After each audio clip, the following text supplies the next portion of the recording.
ಕೆಲಸವನ್ನು ಮಾಡಿದ್ದೀವಿ.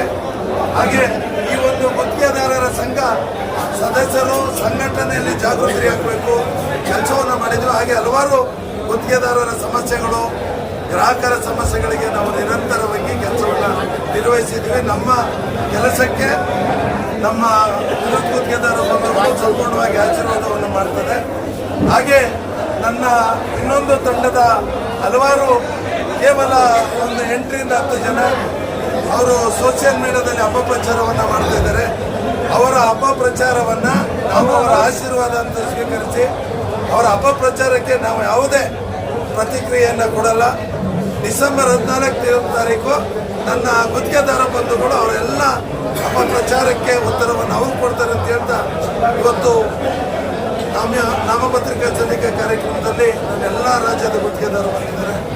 ಅವರಿಗೆ ನಾನು ವೈಯಕ್ತಿಕವಾಗಿ ಹಾಗೂ ನನ್ನ ತಂಡದ ಪರವಾಗಿ ತುಂಬ ಹೃದಯದ ಧನ್ಯವಾದಗಳನ್ನು ತಿಳಿಸ್ತಾ ಇದ್ದೀನಿ. ನಿರಂತರವಾಗಿ ಗುತ್ತಿಗೆದಾರರ ಸೇವೆಯನ್ನು ಆರ್ ತಂಡ ಮಾಡ್ತಾರೆ ಹೇಳ್ತಾ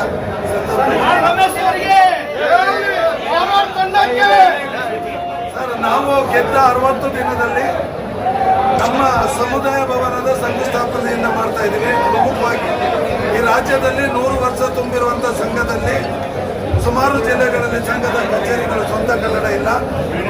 ಇನ್ನು 5 ವರ್ಷದಲ್ಲಿ ರಾಜ್ಯದ 31 ಜಿಲ್ಲೆಗಳನ್ನು ನಮ್ಮ ಸಂಘದ ಕಚೇರಿಗಳನ್ನು ಮಾಡುವಂಥ ಕೆಲಸವನ್ನು ಮಾಡ್ತೀವಿ. ವಿಶೇಷವಾಗಿ ಇನ್ನೊಂದು ನಮ್ಮ ಪ್ರಮುಖವಾದ ಅಜೆಂಡಾ ಇದೆ.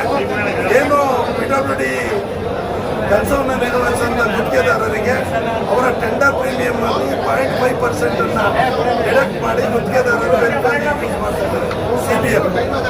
ಅದನ್ನು ನಮ್ಮ ಇಂಧನ ಇಲಾಖೆಯಲ್ಲಿ ಜಾರಿ ಮಾಡಿ ಹಣವನ್ನು ಕ್ರೋಢೀಕರಿಸಿ ಗುತ್ತಿಗೆದಾರರ ಕಲ್ಯಾಣ ಕಾರ್ಯಕ್ರಮಗಳಿಗೆ ವಿನಿಯೋಗ ಮಾಡುವಂಥ ಪ್ರಮುಖವಾದ ಕಾರ್ಯಕ್ರಮವನ್ನು ನಾವು ಈಗಾಗಲೇ ಸರ್ಕಾರದ ಮಟ್ಟದಲ್ಲಿ ಚರ್ಚೆ ಮಾಡಿದ್ದೀವಿ. ಅದನ್ನು ಪ್ರಮುಖವಾಗಿ